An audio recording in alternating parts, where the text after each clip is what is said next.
nation, under God, indivisible, with liberty and justice for all. Good evening. I'll have the clerk please call the roll. Supervisor Fountain? Here. Treasurer Horning? Here. Clerk Chofiu? Here. Trustee Colliane? Here. Trustee Germain? Here. Trustee Harper? Absent. Trustee Petrucci? Absent. Thank you. Item number 4 is approval of our meeting agenda. So moved. Support. Motion by Treasurer Horning, second by Trustee Kalani. Is there any discussion? Being none, all those in favor say aye. Aye. Those opposed, nay. Motion carries. Call to the public this evening. Good evening. This one or this one? Whatever's more comfortable. Okay. In last week's paper, there was quite a bit of information about the new development that is being planned for Fenton Road and M59 area. One thing I did not see was any mention of stoplights. It really needs a stoplight now. I mean it, because I come through that intersection several times a day. It really could use a stoplight now. So for sure, I think some time ago I had asked about, and it takes a couple of years for Livingston County to put that on their agenda. So I'm suggesting that you people, regardless of if the plans go through for that or not, the corner really needs a stoplight. Okay, thank you. And there has been a large study already done on that pertaining to what's there now and this development. So it is But there was nothing in the paper about that. yeah. And So it's MDOT. and that's MDOT and the Road Commission and are working on that together. Okay, thank you. Yep. Anything else tonight? A call to the public. Being none, we'll move on to item number 6, which is our approval of our consent agenda. So moved. Support. Motion by Trustee Germain, second by Trustee Kalani. Is there any discussion? Being none, all those in favor say aye. Aye. Those opposed, nay. Motion carries. We have a presentation now from Gibbs Planning Group, retail market analysis, which was done. Mr. Gibbs, welcome. Presented this, I think, to the Planning Commission sometime in maybe May. And we also have with us this evening Troy Langer, our planner. And Troy's going to give a little intro to this, and then we'll have Mr. Gibbs give his market analysis. So welcome. Thank you. Troy? Yeah, thank you. As you mentioned, Bob Gibbs did a retail market analysis for Hartland Township. He completed the initial one earlier this year. We had a meeting with the Planning Commission, I want to say April, maybe it was May. Mr. Gibbs came in and gave a presentation. But this goes back long before even January of this year. Going back to even when I started here 3.5 or so years ago, and even before that, the township had been getting pressure to modify some of its existing commercial zoning, maybe reduce some of the existing commercial zoning to allow for mixed use apartments or something else. And really even since the recession in the late 2000s, 2010s, the township hasn't seen the retail development that maybe it anticipated it might see. All of this just led to questions, and the Planning Commission in particular really hesitated with making too many changes to commercial because there can be long-term ramifications of those changes, and really asked the board to help out with examining this issue more closely and just taking time to look at what is our retail trend here in the community? What is going on with retail, especially for us, and in particular for us? What can we expect? How much land should we have set aside in Hartland Township to be devoted to commercial? And with the help of the Township Board authorized a retail market analysis. Mr. Gibbs was selected. Mr. Gibbs represents Gibbs Planning Group, a nationally known firm that does this. They've performed these retail market analysis in many other communities across the country. There's been tremendous feedback from those, and we were fortunate enough to have him available to help us examine that. Mr. Gibbs has now completed that, as I said earlier. He was in front of the Planning Commission, made a presentation. He's very thorough, and he just wanted to run the numbers one more time and kind of give a second update, if you will. We tried to find an available time for him to come back to the Planning Commission. Unfortunately, the schedules didn't work, so we thought it might be best to have him come in front of the Planning Commission, or I'm sorry, the Township Board, which he's done. So with that, I'll turn it back to him and let him make his presentation. Good evening. Good evening. Thank you for inviting me back. We had the pleasure of conducting a detailed market analysis to see if Hartland Township could support any additional retail now and through 2035. There was concern that possibly you had too much property zoned for commercial, or that there may not be a demand to fill out what you're envisioning in the long run.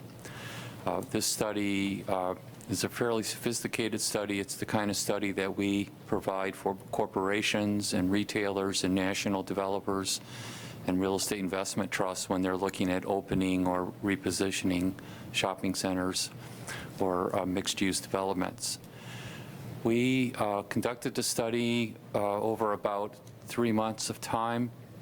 It included a lot of driving and visiting of all of the retailers in the township and in the surrounding communities. We looked at Waterford and Fenton and Howell and Brighton, and went through almost every store in those areas and evaluated the quality of their goods and services and their opportunities to expand.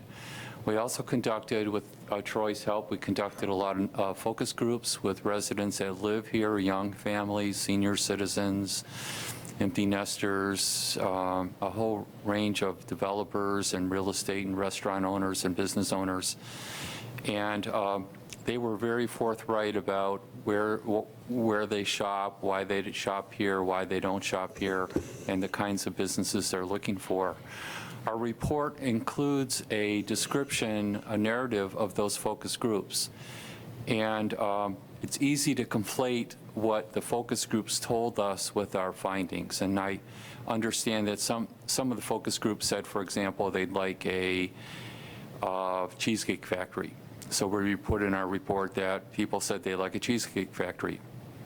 That doesn't necessarily mean you're going to get a cheesecake factory here in the immediate future, but we felt obligated to list what they wanted. It's easy to conflate the focus group findings, though, with what we're recommending is supportable. And we did not find you could support a cheesecake factory right now. Probably it's going to be some distance out before you can. Although we have a project in Florida that just got a cheesecake factory based on our study in Gainesville. We found that today in 2019, the township could support about 91,000 square feet of additional retail above and beyond what's here right now, about 25,000 square feet of new restaurants, everything from sit-down full-service restaurants to quick casual restaurants, for a total of about 117,000 square feet of additional retail is supportable now. If developed, that would generate about $35 million per year in additional retail sales. This new retail could be absorbed with new real estate development, with new sticks and bricks construction, or it could be, the $35 million could be absorbed with existing retailers by expanding their hours and expanding their service and just increasing the sales. We found that by 2035, that the township could support about 123,000 square feet of additional retail, and that includes plus 36,000 square feet of additional restaurant space for 160,000 total. These annual totals are cumulative. They're not to be added together. So we found you could support 116,000 today, and by 2035, 160,000. That's not to add those two together to come up with 300,000. The 160 would be a total supportable in 2035. If developed new, as new construction, that 160,000 square feet would absorb about 20 to 25 acres of property. So you can use that as a general rule of thumb of how much vacant land do you have, and you can equate that with whether or not you have too much land zoned for commercial. As a rule of thumb, when a shopping center is built with surface parking lots and conventional stormwater management, they yield about 8 to 10,000 square feet of building per acre. That's a good general rule of thumb. In the study, we developed trade areas where we think people will come from on a regular basis to go shopping here. And we set aside 2 trade areas, a total trade area of about a 10-mile radius. It's not a radius, but roughly 10 miles, a polygon, where we think where about 70%, 75% of the visitors and shoppers will come from. And a primary trade area where we think more shoppers will come from, of about a 5-mile trade area. We were very surprised, pleasantly surprised, that a number of people that live in the far surrounding communities like Brighton or Fenton prefer coming to Hartland to shop. They'll go past the same store in their local town to shop at the stores in Hartland because they like the quality of the store better. They feel they're getting better value or better service, and they just like coming here. So there's a number of people, a lot of your shoppers are driving maybe 8 or 10 or 12 miles to come here, and they're going past the same store to shop at the store in Hartland because they just feel better shopping here and they enjoy it. That's highly unusual because people are so busy today, but I think it's a tribute to the quality that you're building and developing here. As a part of our study, we bought data on people that live within those trade areas. In the total trade area, well, in the primary trade area, there's about 36,000 people living there. They have an average household income of almost $90,000 per year, an extraordinarily high average household income. So this is a fairly wealthy area in terms of income. So yeah, there's about 36,000 people with an average income of over $88,000 per year in average household income. And there's almost 8,500 workers, over 8,000 workers live within a 10-minute drive of Hartland. And workers individually support about 20 square feet of retail per worker. So just the traffic from the workers that live here is fairly significant. So we're very bullish on what we found here. We also did research on the internet. We buy data on the people that live there. We buy data on where they go on vacation, what kind of cars they drive, their education, their incomes, what magazines they read, where they search on the internet. We get all sorts of really interesting data on the people, and we corresponded their lifestyles and their demographics with the needs of shoppers and retailers today. So before I go any further, any questions about the nuts and bolts part of our study? Any questions at this point? No? The retail includes, we found a demand for pharmacy, for hardware stores, for a lot of home furnishing stores. There's a lot of new home construction here.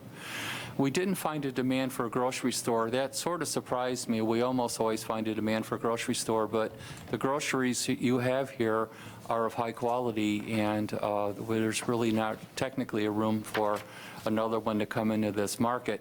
Now, that's not to say that one won't open. Sometimes a grocery store will come into a place like Hartland, and they'll say, well, even though statistically there's no demand for my services, I think my produce department or my meat department or my baked goods are better than what's there, and I think I can take a little market share from the existing stores. So it's plausible that would happen. We were also, we did not get involved in your zoning codes or your building process or your design standards, but we couldn't help to notice that the buildings that have been built here are built to a very high quality. The designs are extraordinarily good, the colors, the awnings, the materials, there's a lot of brick and stone with the buildings here, and they're really as good as we've seen almost anywhere in the Midwest. And I think that underscores one of the reasons why people are willing to drive from Brighton or Fenton or Western Waterford or Pontiac to come here to go shopping, is because I think they're feeling like they're getting a better quality and better service, and it's worth their while to come here. You probably know that the retail industry is in a major crisis dilemma right now. I've been in the retail and planning industry. I'm a professional planner and landscape architect. I've been in the industry since the 1980s, and we are by far in the biggest crisis that I've seen since then. Hundreds and thousands of stores are closing. People are shopping online. The internet right now represents about almost 10% of all retail sales. And this internet phenomena is really affecting the low price, inexpensive stores to shop at. The stores, the office supply stores, the sporting goods stores, the things that you can buy at a discount in a big box store are really having a hard time competing with the internet. And a lot of the store closures are in these discount kind of retailers. The retailers that can offer the perception of a good value or good quality, or that can offer a nice experience, are able to compete with the internet. And the shoppers are looking, when they're not shopping online, they're looking for a nice experience. And they look for good landscaping, nice signage, nice building materials, good service, good qualities of goods and such. And we're finding that there is a run right now for the better retailers to locate in communities that have high standards, where the retail that's built around them will be built to a beautiful quality, where there's good landscaping, because that's considered the key to compete with the cheap online prices. I know there was some concern mentioned that possibly your codes are requiring buildings to be too expensive for retailers to accept. I haven't looked at your code, so I can't address that. But my hunch is that probably the difference between building a brick out of quality, a building out of brick or quality materials versus vinyl siding and styrofoam and dry-vit is probably 10 or 20 cents per square foot. It's probably not a significant difference. And we have found also that a lot of our work right now are with communities that built cheap shopping centers in the 1980s and 90s. And those were the first centers to close in a downturn. And those retailers leave those centers, they don't renew their leases, and they go to the locations that have better build quality as soon as they can. And so we're working for a lot of communities in the Midwest that are filled with vacant shopping centers that were easy to lease and easy to fill because the buildings were cheap, but they're really not sustainable in the long run. And those centers are now being torn down and turned into apartment complexes, or they're just staying vacant. So I would encourage you to stick to whatever you're doing. Your standards are amongst the best that I've seen. I know the design of your commercial impacts other land uses. It impacts your neighborhoods and your housing communities. I know that major employers look at the quality of a community before they decide to open a factory or open a new employment center here. And one of the things they look at is how beautiful the community is, how well it's landscaped, and all of that. So we're very bullish on what we found here. I think it's a very strong community. There was a question about whether we had accounted for all of the existing centers, and we did. We've included all of the centers that have been built. We also included all of the planned new residential development that's proposed. And we included all of the new planned commercial that you guys have officially, that the township's officially approved. And that includes the Hartland Town Center. The Hartland Town Center, I think, is approved for about 550,000 square feet. I think there's about 200,000 square feet or so they haven't built right now. And that includes a large department store, 125,000 square foot department store. So our study assumes that that will be built, And our 160,000 square feet of additional retail is in addition to the 200,000 square feet that the Hartland Town Center has not built yet. And that may seem odd that you could build 200,000 plus the 160 we're calling for, but a lot of the 200,000 square feet that's planned will induce more demand into Hartland. For example, they're proposing a hotel. The hotel will create more demand for restaurants and retail. They're proposing office. The office will bring more workers here, and that'll induce more demand. Just like their new 55,000 square foot Imagine Cinema induced a lot of demand for your restaurants, and it's creating a lot of demand for the township. And then their 125,000 square foot department store, or that could possibly be a wholesale club or something, will bring a lot of people here on a regular basis, and people will visit that new department store if it's built, and then that'll translate to the smaller shops. So just to clarify, the 160,000 square feet to 51 million of additional sales is in addition to the shopping centers that we are aware of that you have planned and that are being proposed. In the event that those new planned centers are not built, let's say the Hartland Town Center didn't build any more retail or office or hotels, then our number would grow to about an additional 200,000 square feet, more or less, and we covered that in our report. So thank you very much. It's been nice working with the community. Our offices are very close to here. I can be here in a half hour, and we told you when we were engaged that we will treat this as a living document. And we have our models are all set up so that if something new happens, if a new employment center is built here or a new retailer or a large development, a housing development, just let us know. And as a part of our basic fee, we can just update the study and send you any revisions. Really, that can go on for quite a number of years. So it's been really great working with you. I'd love to take your questions, and I'm available anytime if you want to contact me and let me clarify the report. So I have a question, and it really pertains to what makes Hartland unique. When they put the freeway in the late 50s, I think that was a game changer for our community because it's basically split us in 4 different directions. Yes. And we get an awful lot of, according to your study, I think it's almost 60,000 on 23, and then you've got 40 or 50,000 on M59. Yeah. And where most of our commerce right now is in that intersection. So my question is, there's 36,000 people currently in your area of the Trade area. the trade area. If that were to increase by X, or what number would that need to be for us to maybe get some different types of, Cheesecake Factory. well, maybe not a cheesecake factory, because Something like that, they'll sit but I down. guess my question is, it seems to me right now, a lot of the things that are being built are currently for that traffic that's on 23 and 59. Is there a number that that retailers will look at in that closer area that may be a game changer when it comes to other retailers looking at our area? There is a magic number of there's the magic numbers are known as the 50-50-50 numbers. Retailers like to have 50,000 cars per day going by the front of their store. We got plenty of those. You're 100,000, so you're there.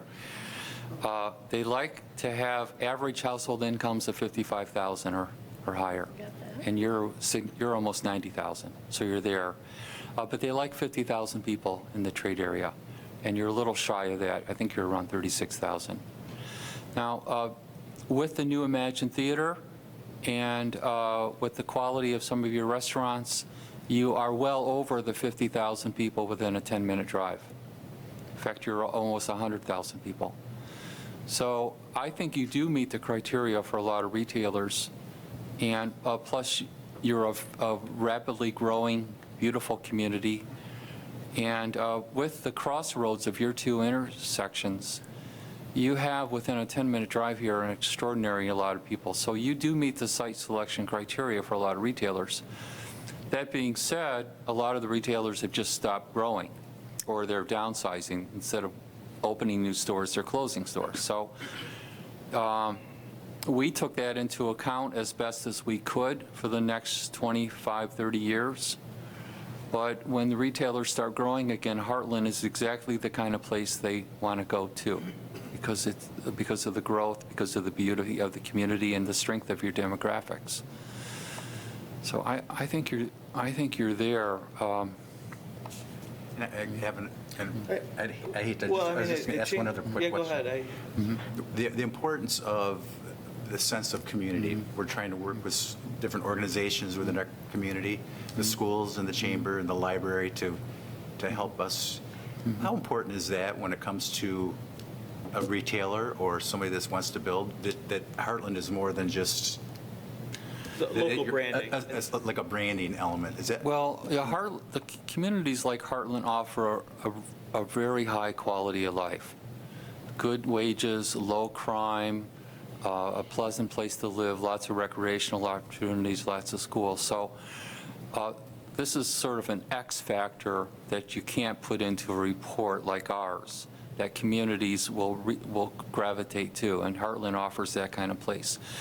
There is another new trend that we did not talk about, where a lot of the retailers are locating now in near residential developments to make them into a complete neighborhood.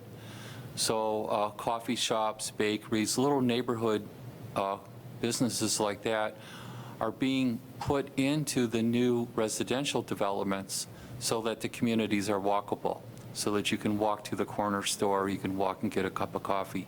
And a lot of the retail growth is occurring in that way. And you may want to study ways of encouraging your new residential developments, instead of being subdivisions or multifamily centers, are complete neighborhoods where there is some retail. There is a lot of growth in retail in that way. Thank you. Yeah, I was just curious. One of the concerns, there's a couple things, and maybe this doesn't play into your analysis, but what are some of the things that we could look at to create incentives to bring more commercial in here? I mean, should we look at, tax abatements, reducing REUs on sewer and water costs? I mean, I'm just trying to figure out, maybe that's not your area. I mean, we get a lot of questions because our developments have been undeveloped. They're developing. And of course, we had 2008, 2009 downturn. And we've come out of that, but we're still not seeing the kind of growth in the commercial. So it begs the question, obviously, when you say we could do enough, we could have a potential 90,000 square feet or more additional on top of what is planned. It concerns me that that's not happening now, and I'm just wondering what the problem is. The slowdown or the lack of a lot of new development is not occurring for, this is a double negative, it's not occurring for non-market reasons. You have the market and the lifestyle and the quality of life and the standards that the better retailers are looking for. The retailers that want cheap, disposable buildings have lots of empty strip centers to go to in this Livingston County, Waterford area. So you don't have to dumb your standards down to low standards. There's lots of really cheap space they can go to if they want just cheap rent, if they want to save $2 a square foot. But you are still getting growth. Like having the Imagine Theater opening here is very significant. That's a very big investment. And the fact that you have any growth is extraordinarily strong. Most other communities of your similar characteristics are having declines. They're losing retail. So the fact that you're not losing a lot of retail and you're getting some growth is strong. The industry itself has just stopped growing. There used to be a large department stores that were opening one store a day. In its heyday, the large stores that the large brands were literally opening one store a day. Now they're opening one store a week, or maybe 2 stores a month. So just the whole apparatus has slowed down. Thank you. If I may follow that, we didn't talk about this, but trying to figure out that disconnect, I think we all are. We have a couple of commercial developments that have more land space available. They're smart, they know what they're doing in their marketing world, and you're saying there's this market here, and they just not seeming to find the ones that plug into that, or because the big national brands and chains and franchises are gun shy as a combination. Is it a matter of finding, is it not the big dogs that we really should be looking at? Is it maybe a smaller business that could fill those needs if they recognize that there is a market there? Is that a better strategy? Well, first of all, the retailer shopping center developers you have are amongst the best in the Midwest. They really are. They're not, none of them are my clients. There's no conflict here. I don't know them that well. I haven't worked for them, but they have extremely good reputations as being very good. So they know what they're doing. There's a ratio of how many small retailers you can have, though, to an anchor. So there's 125,000 square foot anchor approved for Howelltown Commons. That probably would have to go in there to have the smaller spaces filled. And so because the anchor is the big national gun-shy brands, that's maybe what's holding up fulfilling the rest of that market need. Yeah, but there's a lot of large new anchors that are going to be coming to the Midwest that have first focused on the coast. And just the fact that you have that space approved and zoned and planned, ready to go, you may attract some of them to go here. It's also plausible because we only found a demand for 25 to 30 acres of additional real estate land necessary to absorb your demand, that you may want to look at changing your master plan or allowing some flexibility for some other land uses and some other parcels.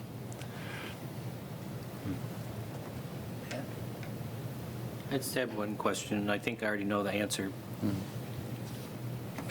The communities of, like, to our west and to our south and to our north have all got hotels. They've got a greater variety of restaurants and stuff.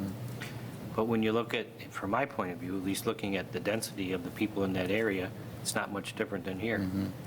So I'm curious, and it may not be in your report, so this might just be an opinion of yours, but why has our commercial growth been slowed compared to some of our nearby neighbors? I'm going to just speculate, but I think the communities to the south and west of you are along the I-96 corridor, and the 23 corridor is just a less traveled corridor. It's sort of an in-betweener location that wouldn't have been the first place to go to when they're going to deploy a new store. But now, with the growth here occurring, the growth will go there. How much is the lack of a traditional downtown impact that, or any of this? That the lack of a traditional downtown is surprisingly important right now. Many retailers are wanting to locate to highly walkable places where there's a walk score of 85 or higher. There's a walk score everywhere is measured from 1 to 100. And a lot of retailers want to be in historic downtowns or real main streets. And those can either be historic real towns like Brighton. We're working with downtown Brighton right now, like Brighton or Fenton, or new towns that are built from scratch. So that is a trend that has shifted a lot. And that could be some of the reasons why you haven't seen the growth you want, is that you are surrounded by some pretty nice walkable towns, Fenton, Brighton, Howell, Milford in the area here. So That doesn't rely as much on an anchor, big box anchor. Right. Had the interchange been located by historic Hartland, there might have been more growth there. And I do think the historic Hartland could potentially attract some really interesting specialty shops and restaurants. And that may just be a marketing issue. I mean, I've lived in Oakland County my whole life and actually didn't know there was a historic Hartland until you engaged us to do the study. I'm embarrassed to tell you. But it's a beautiful, delightful place, and you probably could attract some really interesting businesses there, as long as you keep a high historical design standards and you keep it a walkable place.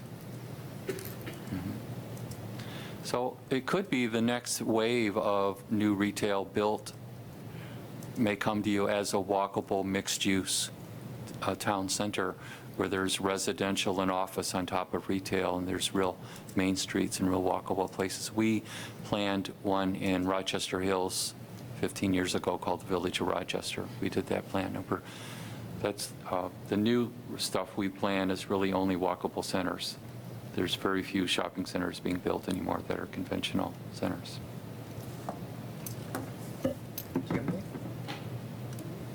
Larry, do you have any questions? No, I'm good. So we have all this wonderful information that you've gathered, and we have it, is it on our website? Yep. So if you were sitting on this side of the table, what's the best way to disseminate that information to those that may be interested in what you have found? I would get active in the professional development organizations if you're not already. Join the Urban Land Institute. There's a conference tomorrow in Pontiac where all the developers get together and they talk about development opportunities. The International Council of Shopping Centers, the ICSC, is very strong in Southeast Michigan. They have an annual conference, a leasing conference in Novi, where all the developers and retailers get together and swap ideas and places about where they can go to. So you may want to take, and I actually don't know how active you're in it, you're involved in those organizations, but there's a number of organizations like that where you could promote Hartland more. So if there were existing shopping centers here, would it be an asset if the township itself had a booth or something else promoting its community with those developers that are even currently here? Yes. Helping promote that? That would be a positive? Yeah, I think it'd be a real positive to have a booth or at least have a representative at those conferences, letting people know where Hartland is and what your strengths are, and just these demographics. These are extraordinary demographics that you have here. I don't want to overhype my study, but we don't find many places that have this strength. So you could go out and do that. You could meet with the developers. You could do a number of things. Is it uncommon for a community to be at those? No, it's very common for communities to have booths at the regional shows. There's a lot of them even go to the national shows in New York or in Nevada. Is it uncommon for communities our size to do something like that? The national shows, yeah. And unfortunately, they're in high glamour cities that don't look good to say we sent, Charlie to I this understand. community You said there's one business. there's one in Pontiac tomorrow? I wish they were a little more business. I wish they were in Cleveland Novi. or Nobody's a little closer. Cincinnati or Cleveland rather than where they're at. But certainly the regional shows, and there's a number of things you could do, and I'd be happy to work with Troy to give you some suggestions on what you can do to that. But the hard things you have the growth, you have a really great quality of life, good schools, you're a safe community, good transportation. In our focus groups, we ran into a lot of people moving up here from Ann Arbor. A lot of empty nesters moving here because of the quality of life and the affordability. So you have a lot going for you. The hard stuff you have, the demographics and the high standards and the leadership and all that. So. Anything else from our board this evening? Thank you. On behalf of our community and our board and everybody, our staff, thank you for your efforts. We appreciate it. Thank you very much. It's Thank you. really been my honor to work with you. Thank you. Thank you. Good night. Okay, let's move on to item number 8, which is applicant Newberry Place. This is a conceptual CD. Good evening, gentlemen. If you want to come up here. And I'll do a quick intro on this development. It was in the late 90s when there was 2 large parcels that are still included in this. Matter of fact, it's the same parcels. And they had a vision for something that was going to be called Newberry Place. And we spent years at the Planning Commission level and hours and hours and hours coming up with what we called at that point a special planning area. And there was a lot of excitement about this. It was a mixed use. It was kind of a little bit maybe breaking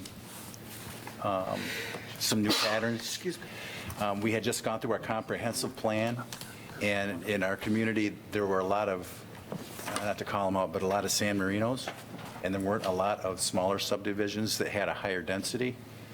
So long story short, we were in a position where we could not expand our sewer system. We ended up expanding our sewer system to these parcels.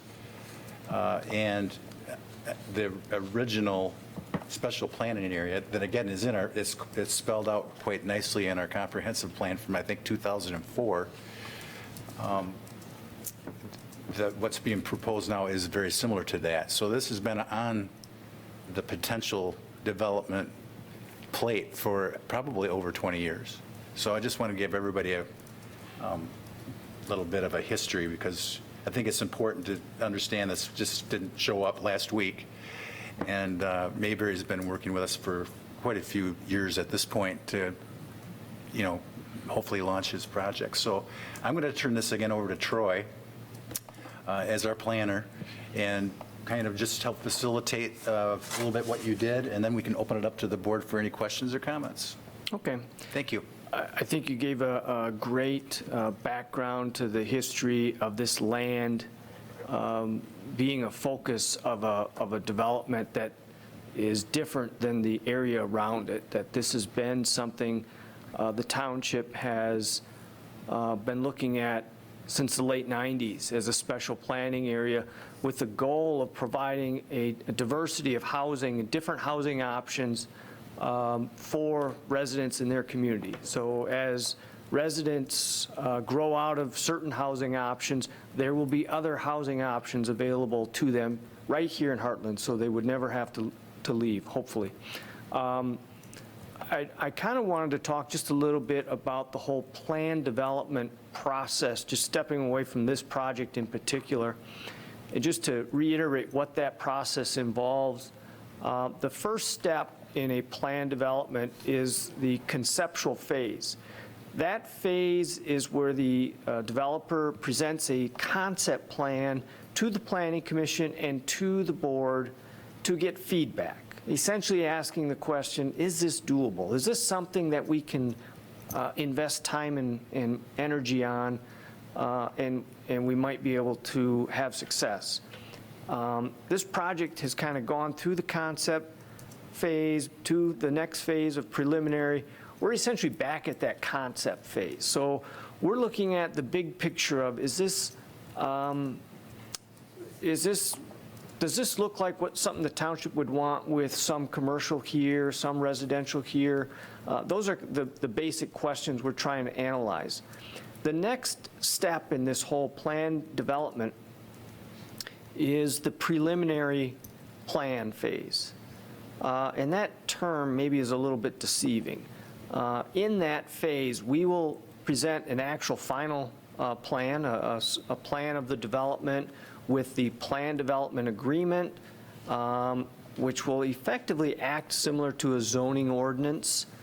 We will establish what the architectural standards are for this development, and then we'll ultimately move on to the final phase, which is the final plan. That's where we deal with the condominium documents to make sure the condominium documents are proper and in recordable form. After that, the project's not done. Any one of these phases in this requires site plan approval, which then has to come back to the Planning Commission, and we will then apply those plan development standards to a development. But right now, what we're doing, and that gives you a cursory view of the whole project, how long it's going to take, what's all involved. Right now, we're talking about a concept plan. What the plan you have up in front of you right here is actually the 2007 plan.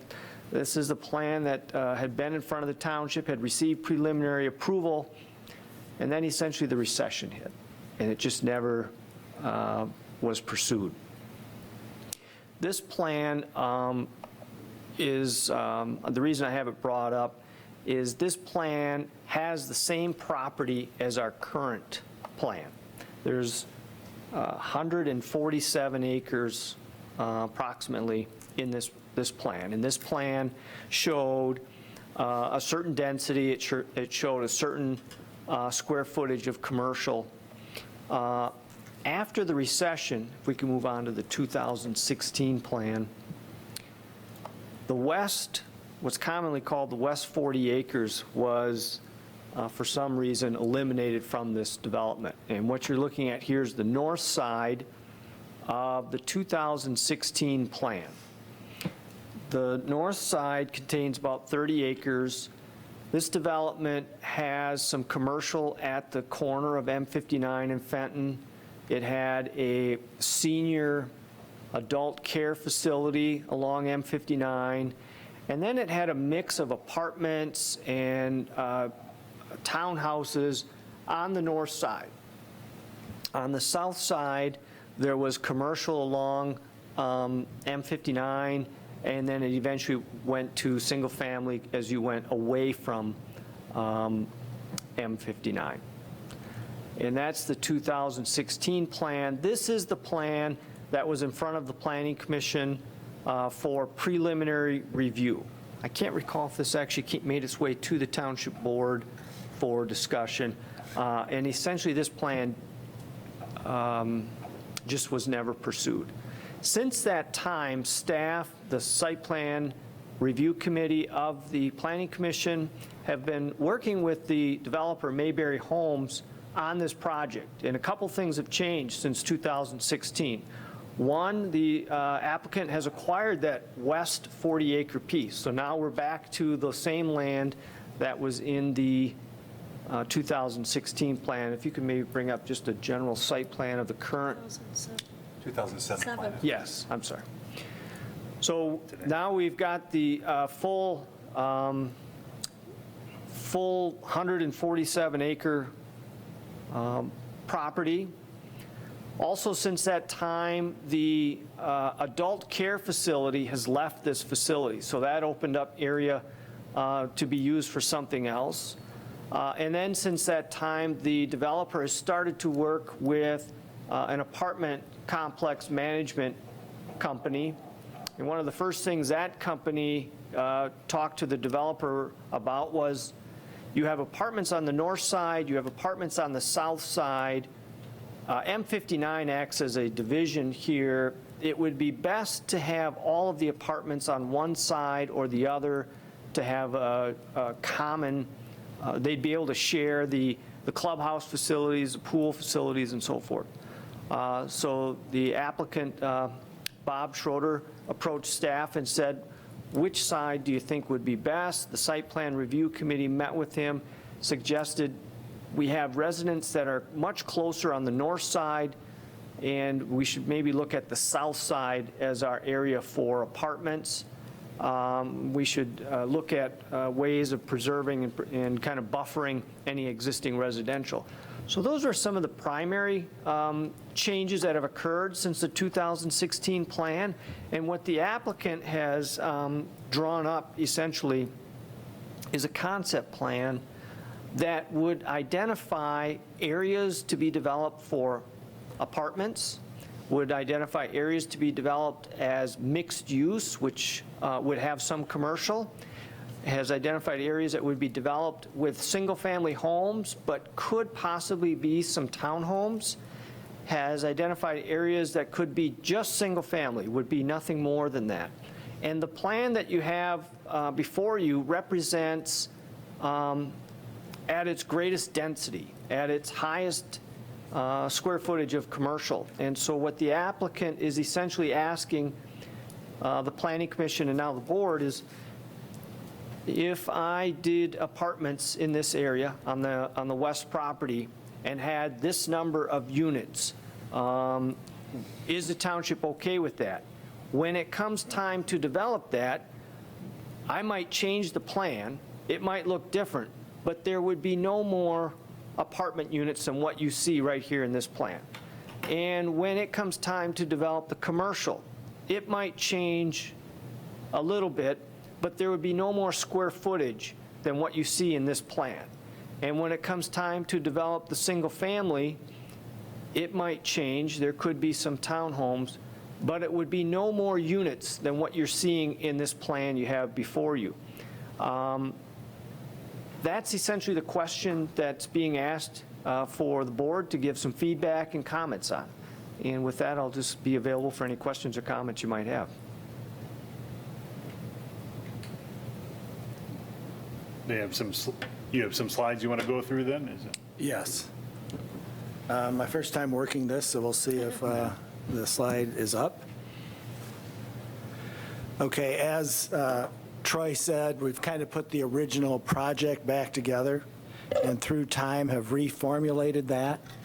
And one of the conversations, and we've had ongoing conversations with representatives from the Planning Commission board and staff, is how to have this flexible enough to address changing markets and specific enough to be meaningful in your approval. And that's what we've tried to accomplish, and I feel really good about what we've done here. Again, we have the north side, south side piece. I think it was 107 acres, and then basically bought the 40 acres on the south side in addition. Okay, which way am I going here?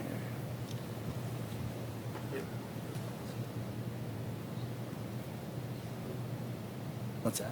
What's the total number of acreage? Okay, yes. And there's a history of some. Okay, all right. So we started with the plan when we bought the original north and south 107 acres, a 2007 plan that had been started into the process that included the west parcel. We, on the, not counting the west parcel, submitted a 2016 preliminary plan. And then the current, now that we've tied it back together, are now submitting a plan on that original parcel with changes from the 2007 proposal. Okay, so here's the general layout, and we'll start with the north side. This piece right here. Starting with the residential, we have single family only that will butt up to our neighbors that are single family, and we're just doing this to make this community blend into the existing homes and that's there. We have a residential component that has a little more possible variety. We have it set up right now as a couple of different types of single-family homes. There could be townhomes, and there will be a couple of different products that we could put in this area. Whoops, I don't want to go there yet. Oops,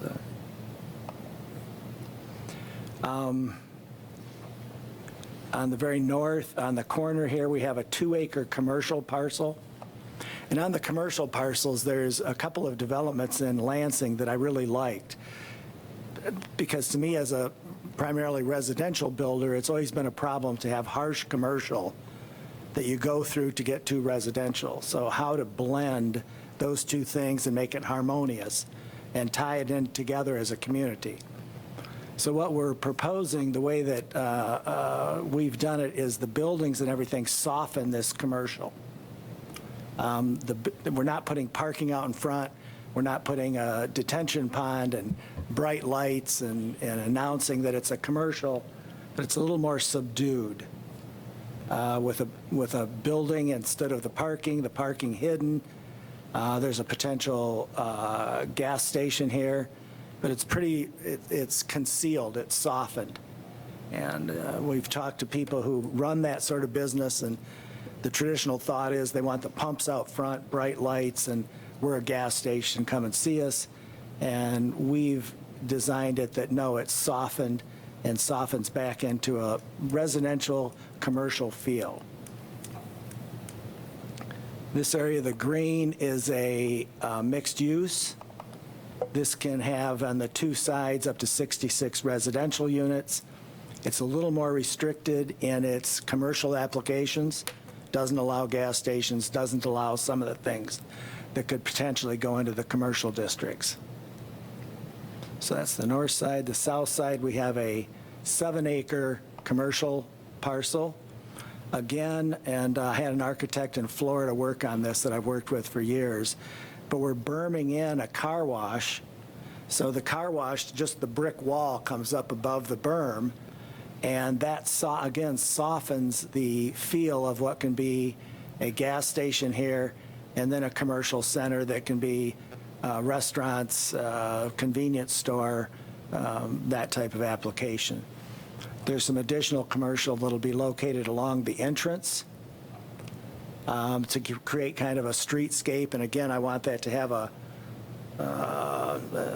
as Bob Gibbs and I enjoyed his presentation, so that was kind of nice. I happened to be here and listen to that. To create a warm feeling, because my business is doing the residential back behind. So we want to create a street as you come in that's charming, walkable, and leads into our residential project. In the residential, we start with a central park. So I like this coming in down a main corridor and then branching off, but straight ahead of that, looking into a park rather than immediately running into homes. Again, we have right now we're showing it all as single family, and that's my primary business and application. We're Mayberry Homes for a reason.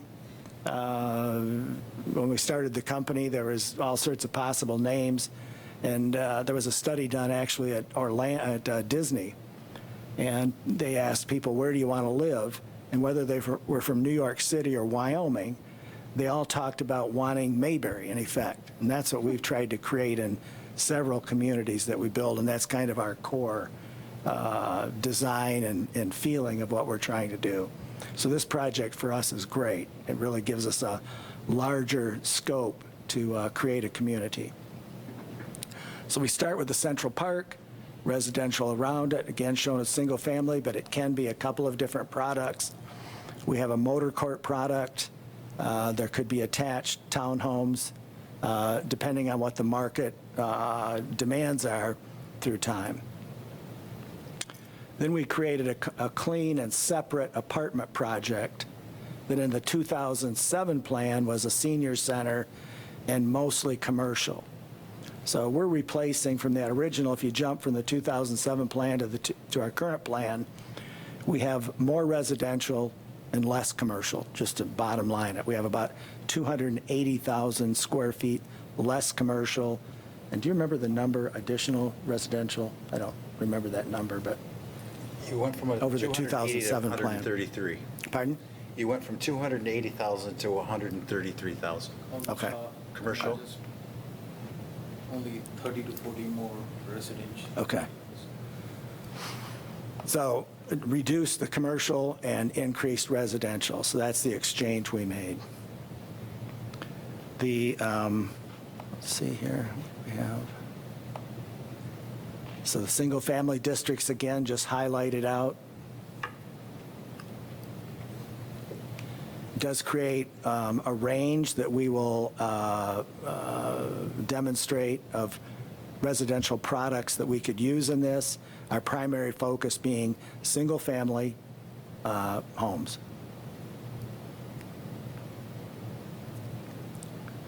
So I'll break down the north parcel of 47 units, south parcel 142 residential units, and those numbers are maximum. So as we design to it, we're not exceeding that total.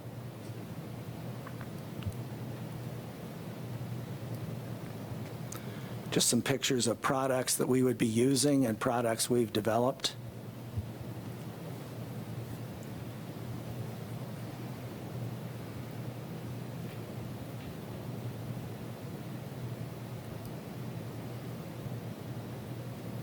The single-family only district, we put an additional restriction on that. Again, that's bordering our neighbors to say that that will be single-family homes and not have any of the other product choices. And that'll be 19 units. Again, just examples of our single-family product. The multiple district we've been working on for the past couple years of what to do and how to do it. We come in again we follow the same theme and come into a similar shaped Central Park.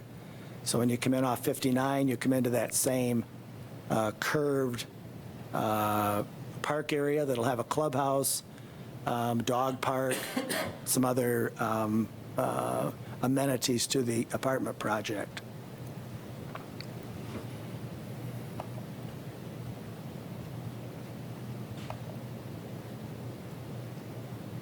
The rental market is changing, and the group that I'm working with is currently doing single-family homes, something that I don't think traditionally was done, but we're finding people in higher incomes moving to rental and not owning homes, and they're demanding a wider choice of product.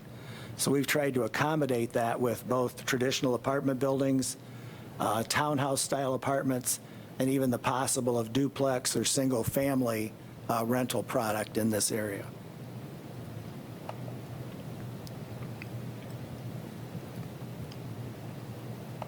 We have a couple different building types in our preliminary plan. We have a triplex, a 10-plex, and we actually have a 5-plex product that creates the density that we're have here, 320 units. This is the triplex product, 3-bedroom, 2-car garage, very nice residential feel. This is the 10-unit, no, this is the 5-unit product. Same thing as the 3, it's 3-bedroom units, 2-car garages. We're using this primarily along 59. This is the 10-unit building, single-car garage, 2 and 3-bedroom units, probably some 1-unit bedroom units in it as well.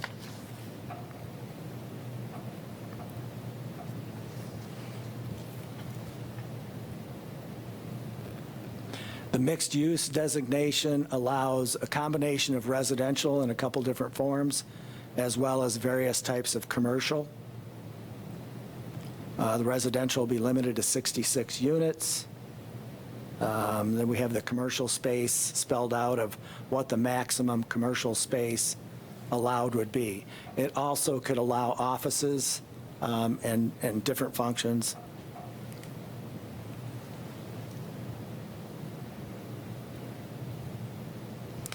So we have the commercial look that we've worked on. And it's a takeoff of what was originally proposed in 2007. I like the look and feel of that original proposal. And we've kind of updated the look and feel of that. But as Bob was talking about your sort of higher quality commercial and the success that you've had, I think we're complementing that quite well. We have the awnings, very much a sense of entrance to it. Nice commercial building, almost has a residential feel to it. This would be aligning the entrance back to the single family as well as along 59 on both sides.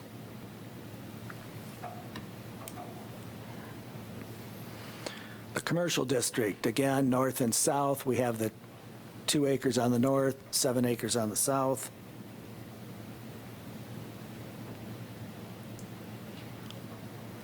That's the maximum commercial spaces that we have proposed. And again, the commercial, just from the mixed use, expands some uses that cannot be done in the commercial use, and that will be spelled out. Look and feel, similar. Colors, similar. We're trying to create that softer commercial look, upscale feel.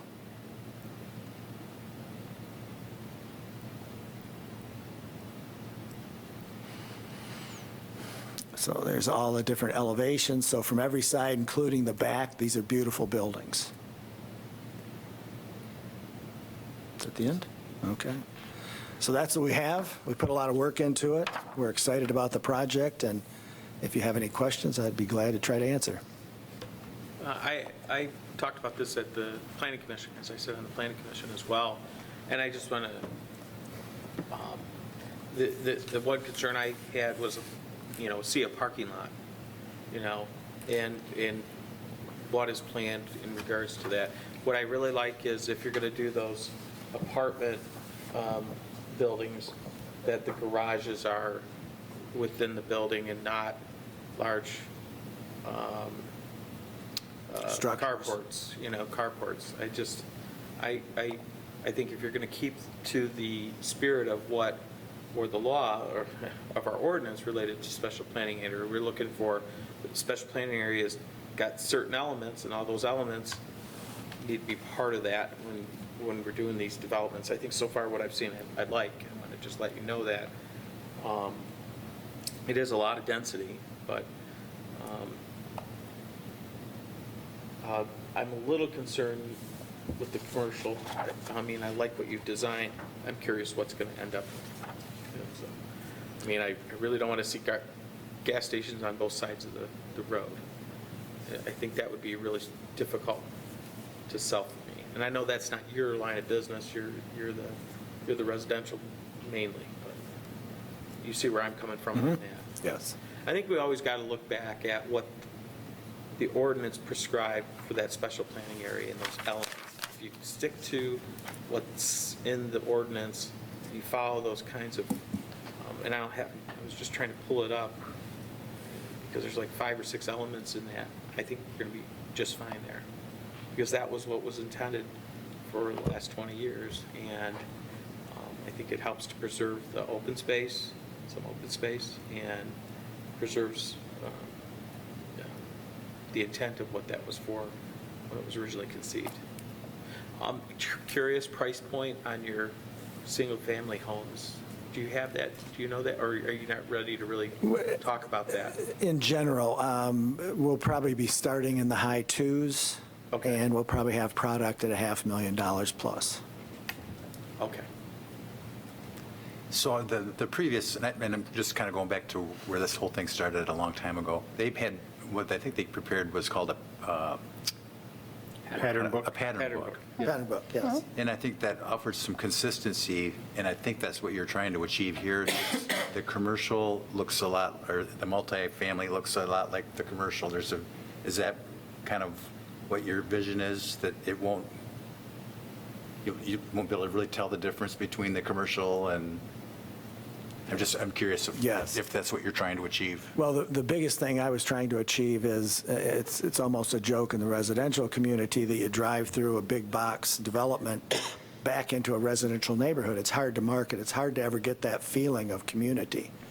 And so I want this all to tie together. Yes, I want the architecture and the look and feel to tie together. When you come in, I don't want residents to feel like they have to get through this to get home. I want them to enjoy the whole experience of the community. So we're trying to look at a feel, look, and a tie together that all works together. You mentioned, go ahead. Oh, you mentioned there was one in Lansing that you really like. I think when we were talking about commercial. Would you be able to share with? Well, it wasn't so much the look, and you probably, years ago, Al White, a developer in Lansing, and he won national awards, and one of just 2 gas stations. And traditionally, especially at that time, a gas station was a gas station was a gas station. On the 2 corners, he created berms and softened them. One side, he created hewn stone walls. So when you looked at it, it was just a cool structure. And when you drove back in, the pumps were back tucked in. And that's what I talked to my architect in Florida when we set this up, was how to sort of shield and soften it as opposed to the traditional development of how you do a gas station. So that's on the corner of Abbott and Saginaw. Yeah, I know where you're, I know Abbott where what? that is. Abbott and Highway. Saginaw. Oh, okay. And today, that was done 30-some years ago, so it doesn't necessarily wow, but it gives that feeling of It that's does. different than a traditional gas And there's a station. nice restaurant right next to that, I think, isn't there? Yeah, If you go by Speedway and you go by this, you go, well, this is cool. yeah. I was just going to say, I think it's nice having all the apartments on one side. I like that feel of the park in there. I think the people that are on the north side that are already residents of Hartland are going to appreciate not having that heavy density right there. And then maybe when we pass our road millage and we pave Pleasant Valley, we could get a lot of the traffic to go out to the right and go down Pleasant Valley. And yeah, but I think this concept's really, really, I appreciate it. Thank So you. there's a restaurant in East Lansing called Red Haven.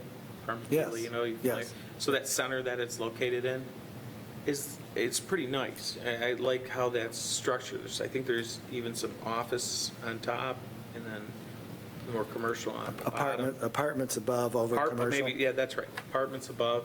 Is that kind of a concept that you might? In the look at? mixed use? Yeah, in the Yes, mixed use. exactly. In fact, the group that we're working with did that development, so, or one of the groups. We haven't Oh, really? tied up an Okay. agreement, Good. but friends of mine forever, and that's who I'm working with primarily, did that development, so. What I like about that is if you know that corner and then at Hagedorn and, I think it's Hagedorn and, Mount Hope, it's in Meridian Township. Mount Hope and Hagedorn. Yeah, Mount Hope, that's right. It's right near high-density residential. I mean, it's fairly density. Older subdivisions, I mean, they've got trees and growth. I could see how this could look a lot like that sort of university feel to it, kind of look that I like about that. I mean, it doesn't stand out, it's there. You come up on it, go, oh, this is a nice little commercial development. That's what I'm kind of, what I've envisioned for this corner is if there's going to be a high-quality commercial, that's the kind of high quality. Nice landscaping, architecturally pleasing, and something that when someone drives up, they go, yeah, I want to stop in there, and maybe, yeah, that's kind of where I'm maybe going. And they did the commercial up front with the parking tucked behind, the same Yeah, thing we're trying to do in a And that's different kind of form. where I was, I mean, we've seen it. We recognize what 59 and 23 is going to be. You know, we tried to soften it a little bit. I think there were some structural or infrastructure reasons for the berm there because of the road and everything else in direction of the water. I mean, that was designed to deal with the stormwater issues for where the Myers is located. But you still see the huge parking lots, which is what you see down in Clinton Township or other areas to the east on 59. And like to try and avoid that if we can. So. Yeah, that project you pointed out is a good example. That's a similar view of what I have. To soften it to residential, I'm not into the big box harsh commercial. Right, That's going yeah. to harm the development I'm tied to. If I may speak to traffic just a little bit, I know your previous iterations have been well scrutinized by MDOT. I've been in some of those meetings with you. I don't know where you're at with this concept with them. Are they, do they need to update their review, or are they already looking at this? Yes, they're in the process of updating the review, and I think that's been sent to Signal Control and to the lady that addressed the concern of the signal on the corner. That is being looked at and addressed in this development, along with possible other signals east and west of that. So that is all part of what MDOT is working on. Now, I mean, based on previous versions, they had basically stated, and correct me if something's changed or I'm wrong, that essentially that light at Fenton, Pleasant Valley Road and M59, I think your study suggested as well, it's needed today. And the answer was sort of, well, you can wait for it to come, but if you're going to build, you need to put it in now, kind of. Is that still the conversation of? Well, we brought, MDOT is MDOT, but we brought in someone politically into MDOT and said MDOT was going to put that light in. Right. And then additional lights we would negotiate as the use of the project required turning lanes east and west. Then we would work out whether the development was paying all that, splitting it, or MDOT was picking it up. But yes, MDOT used the timetable, even though the current use suggests they should be putting a light there and should have been putting that application in. They said, well, it'll take us 3 to 4 years, so if you want it, you put it in. But we have their agreement to put in the lot on that corner to start the development. So that'll be as you're starting, and then in the future, just for everyone's benefit, there's significant traffic movements at either turnaround on both sides of the east and west of there, and the amount of traffic could potentially need lights at those down the road.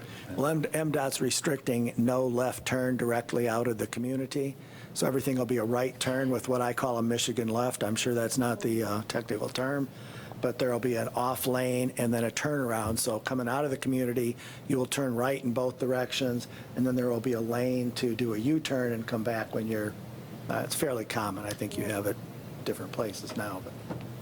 So Bob, if this was to start, like say you broke ground tomorrow, how long roughly do you think it would take to, under normal circumstances, to build this project out? Just estimate. I think this is a 10-year project. Okay. It could go either way depending on the economy, but it could go faster than that. But if I had to peg, I would say 10-year project to build out. And I mean, the apartment is not you, right? It's some other, so they would be going on maybe simultaneously? The apartments, we may construct them, we may be partners. All that's open-ended right now. There's nothing set. I own and control that land, and we're working with DTN as the group I've worked with a lot, but we're out talking to other people. Okay. So I may be involved in different levels depending on what happens there. And I don't want to speculate what would happen down the road, but on this furthest point south on your property, I think it abuts, I don't know if it's a road or not, but the Hartland Glen Golf Course property. Yes. Would your vision be that maybe that becomes another main road and your project would tie into that, so there could be some so your project doesn't end and the other one, if you have a friend that lives at that apartment, you don't have to drive all the way around? Yes. So you would envision if it was the right thing to do, Yes. down the road, that they could be intermingled? Our plan is that there will be a road connecting those two communities through the apartments, yes.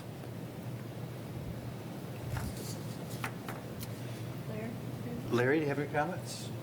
No, I like the fact that you extended the single-family detached homes to the east side of that section there that butts up against the existing properties. Yes, thank you. That was a change from what you presented to the Planning Commission.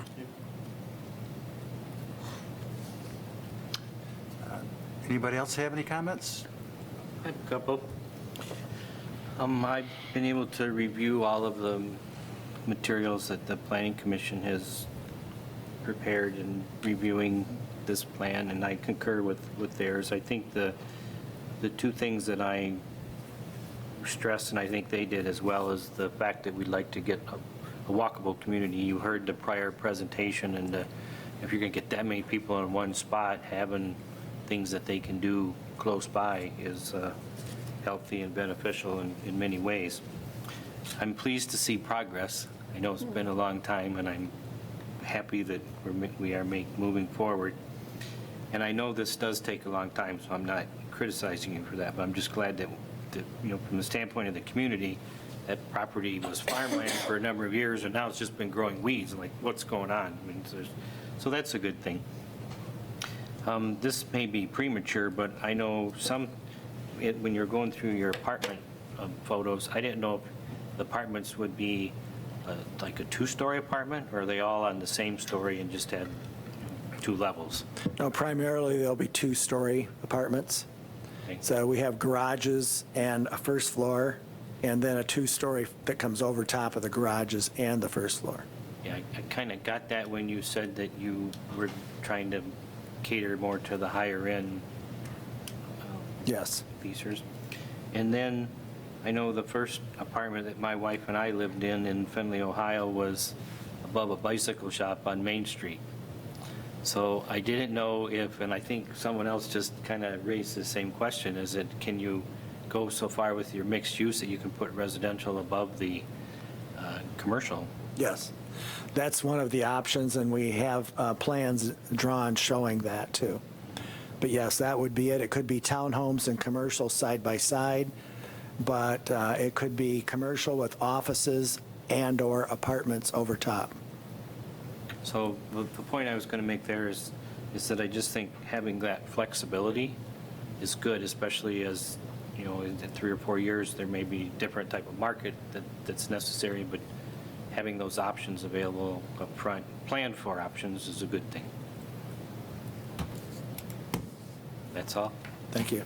Yes, that's been one of our concerns, and we've had great discussions with the sort of subcommittee that we've met with and staff, is to create the flexibility of not knowing what's going to happen over the next 10-plus years, but yet still have a vision that's tight enough that we can agree on what it's going to look like and feel like through time. Joe, anything else? I'm good, thanks. Treasurer Horning? Larry? Nope. Gentlemen, have any other final comments?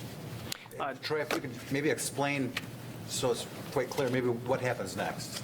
So what will happen next is we will continue to work with the applicant in the site plan review committee status. At this point now, we can start to hone in on much more technical details. For example, you're looking at some building elevations. We could start to hone in on, now that we've got understanding that both the Planning Commission and the Township Board are okay with commercial like this, we can hone in on what % of building materials on each elevation to establish a standard, so that when he does build it, even if it doesn't look exactly like this, it'll meet standards that we've established as part of this development. We'll go in and identify the exact uses that are permitted in the commercial district as well as the mixed-use district. We'll go in and start to establish a general landscape theme. It might not be as detailed as a site plan that gets approved, but it'll identify where we want to see development screens, and we'll start to establish maybe a lighting plan that'll say these are the lights that are going to be part of this development.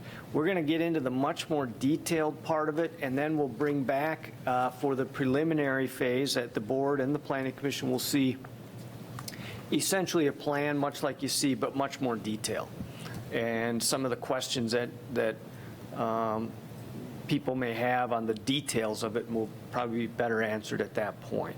But that costs a lot of money to start to prepare that stuff, and it just didn't make sense for the developer to move forward with that stuff without knowing, are we going in the right direction? And there will be public comment as an opportunity. Yep. Yes. Any other questions this evening? Thank you. Thank you so much for your time. Thank you. Okay, let's move on to item number 9, which is pending and new business. We just have a couple of quick little items to take care of. One is, and welcome Bob, our DPW director.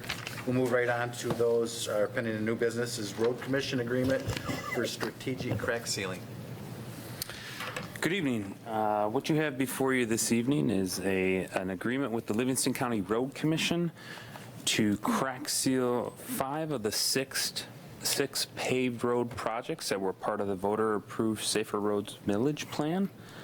The last road that is not on this list is Hacker Road, because that was the last road done. They would like to wait a couple more years to see. At this time, it might be slightly premature to perform crack sealing on that road. However, the other ones, if you remember, were completed within the first 2 years of the road millage plan, and they're due for crack sealing at the recommendation of the Livingston County Road Commission. The agreement, what we're seeking is approval of up to $94,000. The contractor that performs this service on behalf of the Livingston County Road Commission has a base rate per lane mile. This is kind of worst case scenario. I don't believe that there are enough cracks out there to basically warrant $94,000 in expenses, but we're kind of planning for the worst case scenario. This number was derived by the Livingston County Road Commission, which they believe to be very conservative as well. As part of the Safer Roads Millage Plan, we had approximately allocated $114,000 for this service. So what that would do is even at spending the $94,000, we'd have approximately $20,000 remaining for Hacker Road, probably within the next 2 years when that time comes. Hacker Road will be a slightly different animal at that time because we will seek cost sharing with our neighboring community as well as the road commission. So at this time, again, just seeking approval to enter into an agreement with the Livingston County Road Commission for crack sealing of 5 of the 6 paved road projects as part of the Safer Roads Plan. I'll move to approve the budget amendment and road commission agreement for crack sealing up to $94,000. Support. Motion by Treasurer Horning, second by Trustee Kalani. Is there any other discussion? Being none, all those in favor say aye. Aye. Aye. Those opposed, nay. Motion carries. Number 9B is DTE streetlight LED conversion. Again, thank you. The Hartland Township has recently had a relatively new account manager for our public streetlights. The gentleman, Brandon Farron, or Mr. Farron, had approached Public Works with a proposal to convert all the existing public streetlights over to LED fixtures. I reached out to the Mill Point Homeowners Association to see if they wanted to participate since they fund the streetlights within their development. Unfortunately, the streetlights within their development are a very unique fixture and actually cost a lot more compared to the ones, say, along M59 or elsewhere within the community. Based on that, their return on the ROI on their particular streetlights was extremely high. I want to say 6 to 7 years was what they were basing it at, and they just weren't interested at this point in time. That's not to say they can't be done at a later date, but at this point in time, they opted out of that, which reduced the streetlights that Hartland Township's responsible to a total number of 53 lights. The total cost for the project is $16,587. Now, if the township enters into the agreement, DTE contributes $1,364 of that towards labor, bringing our total cost to $15,223. That being said, they offer a rebate on an annual basis. However, they had to lock up the 2019 projects just because of an overwhelming demand from communities in the area. This, if approved, will be a 2020 project. However, the rebate set forth for 2020 has not been determined at this point in time. That being said, What's the rebate for 2019? For this year, 2019 was $1,712. Mr. Farron indicated that it generally hovers around that plus or minus 5%. You can average about $1,500 Yeah. per year. So it would take us 10 years to recoup our. Oh, no, actually, here's the thing. The LED conversion actually reduces your operating cost Okay.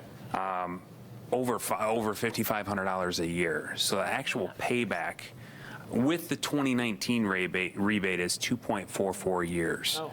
And without the rebate, we'd probably be right around the 3-year. So worst case scenario, it still has a return ROI of 3 years or more, or potentially less, depending on that rebate. My concern is that if we weren't to act now and perhaps wait to 2020 to find out what that rebate may be, this has the labor rates at 2019, which they are encouraging. They've offered the labor rates still at 2019 and the parts and costs. Although it's a 2020 project, I'm concerned that the labor costs may go up if we were to wait until 2020 to actually sign this contract, which may mitigate any sort of rebate we might receive. So I'm recommending at this time to move forward with it as presented. I think it's advantageous and financially optimal for us at this time. I just want to clarify one thing, please. Sure. And this is only a $10 question. The financial impact on the document says $15,223, and that's what you said in your verbal report, but at the top, the recommended action says we need a budget amendment of $15,233. Is 23 the real number? 23 is the correct number. Okay. Yeah, because you have 2 places, you have 33, and 2 places you have 23. My keys are very close together. I apologize. So it's really 223? 223. I have the DT contract right in front of me, yes, 223. I'll make a motion to approve the budget amendment and the DTE agreement for the LED streetlights up to $15,223. Thank you. I'd say 230, just to round it up, but I support that. Motion by trustee Germain, second by trustee Kalani. Is there any other discussion? I just want to say, I like these kind of projects, especially, I mean, looking into the new technology and getting it done. I think I'm glad you were approached and that you looked into this, so it's going to save the taxpayers money. Yeah. That's a great thing. And I think this is something we should have Lynn talk about too, somehow, that, we're walking the walk by trying to be a green community in this manner. Very good. All those in favor say aye. Aye. Those opposed, nay. Motion carries. Thank you very much. Thank you. Number C is a resolution for transfer of real property. Just briefly, there was a real small parcel between two people's homes that was, the township It's a ended up 20-foot getting it back. 20-foot easement, So we nobody ended up- paid the taxes Nobody paid on the it. taxes on it, so we got it. reached out to those individuals and have made an agreement between the township and this individual to take that very, very small, and James, when I say small, how small is 20 it? 20-foot wide. 20-foot. 20 foot by, That's not to scale, but yeah. 20 foot wide is not as small. Yeah, isn't It's not necessarily as small. no, but it's 20 foot by what? I don't remember the dimension. 40 foot, It's maybe. 20. It's something that we would never allow to be created today. Right. It's a holdover from, bad policies in the past. And I'll sell it to you for $31 if you want. No, you got to make sure we get value Yeah. because the law requires us. We can't give away things for free, so. Jim said. So with that, I'll entertain a motion, It had no value and this to is a resolution. We'll have to do the roll Yes, I'll call. move to approve the resolution authorizing the transfer of real property. I'll support that. Motion by Treasurer Horning, second by Trustee Kalani. Any discussion? Being none, I'll have the clerk please call the roll. Supervisor Fountain? Yes? Trustee Harper, absent. Clerk Chopu, yes. Trustee Germain? Yes? Treasurer Horning? Yes. Trustee Petrucci's absent. Trustee Collier? Yes. Thank you. Go to board reports. We start with Trustee Kalani, I have nothing to report. Trustee Germain. The hoop house construction is underway, and so we're excited to get that part of the teen center up and running. Well done. It's bigger than I thought it was going to be. We like to do things in a big way here. And I did notice there was some painting going on at the teen center or at the Hero Center. Is that something that we were working on this, not to put Bob on Bob's left? But Yeah. There was budgeted just some soffit Okay. work. Okay. Very good. Clerk Schofu, No report. Treasurer Horning. Farmers Market is in full swing. It opens at 9 on Saturdays, and if you want sweet corn, you better get there early because it sells out every week by about 10:30. Very good. And how long does that go? Through the end of October? It goes to the middle of October. Middle of October. Very good. I have nothing this evening. So at this point, unless there's something else, we'll take a brief recess and we have a closed session and then we come back out and we'll just talk about the fiscal year first quarter financial report and manager's report. So we'll take a brief recess and go into closed session. Do you think you could find that file? It's in Early growth.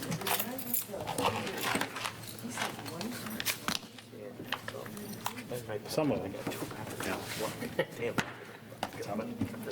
Some people.